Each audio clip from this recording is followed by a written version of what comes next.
Ayan, kamusta kayo mga kalitar? Magandang tanghali sa inyong lahat mga kalitar. Nandito tayo ngayon sa paliparan natin para magpalipad itong ating saranggola mga kalitar. Itong layangang bulan mga kalitar. O sa atin puwitbuwan mga kalitar. Ang tawag sa saranggolang to. Bali, test fly natin. Sobrang lakas ng hangin ngayon mga kalitar. Sana kayanin niya yung hangin. Manipis lang kasi yung pagkakagawa natin dito para madaling paliparin. So yung parasukat niya, kagaya rin ng sa layangan mga kalitar, ganun din. Tapos yung pabalat niya, dito rin sa ibabaw. Na kagaya rin mismo na sa Indonesia kahit mga kalitar. Bali, test fly natin.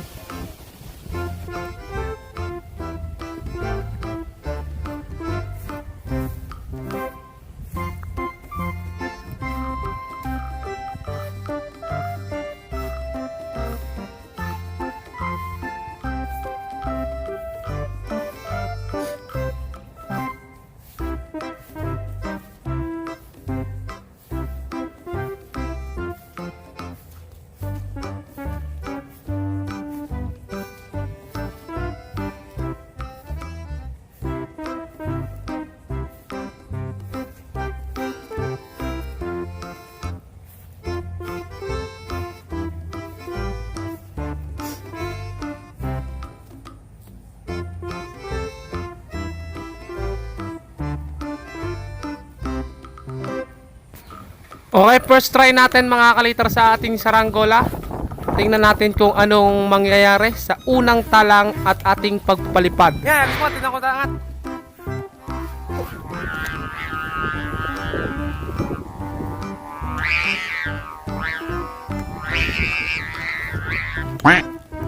Unang talang ay bumagsak agad kaya idaan natin sa pawasiwas-iwas mga kalitar. At ayan na nga, bali nakuha natin sa pawasiwas-iwas lang. Mas magaling pa siguro yung iwan na wasiwas lang at lumilipad mga kalitar.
Makita na asa na.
Neng wala ata dyan.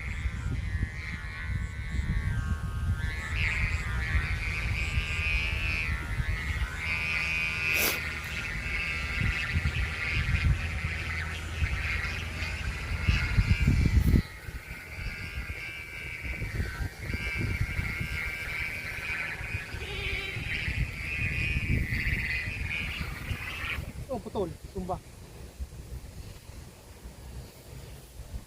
Ito na sumba.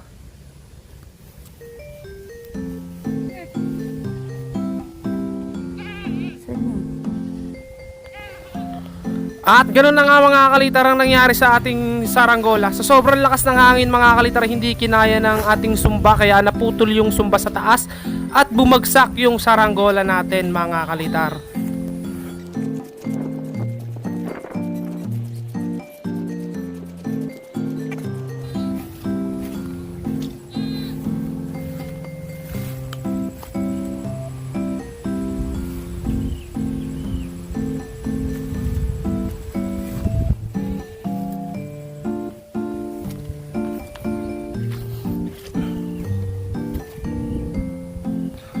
At eto nga mga kalitar ang nangyari sa ating sumba. Ayan, putol mga kalitar. Naputol siya sa may bandang pagitna.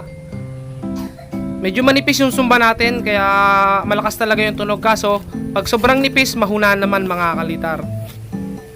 Ayan mga kalitar. So eto mga kalitar yung saranggola natin pinalipad. Hindi na natin totoong hahabaan yung video mga kalitar kasi kagagaling ko lang talaga sa trangkaso at hindi pwedeng magbabad sa initan at sa malakas na hangin. Kaya idaan na lang muna natin sa pa-voice over mga kalitar yung ating mga video. Kasi wala pa tayong kondisyon sa pagpapalipad talaga mga kalitar. Ayan, alisin ko lang yung pinakatali mga kalitar ng ating saranggola para maiuwi na yung ating saranggola at i-repair na lang natin yung sumba para sa susunod na vlog natin mapalipad natin uli siya ng ayos mga kalitar. At marahil hanggang dito na lang muna yung videos natin mga kalitar. Maraming salamat sa inyong panonood at huwag niyong kalimutan mag-subscribe. Bye bye mga kalitar.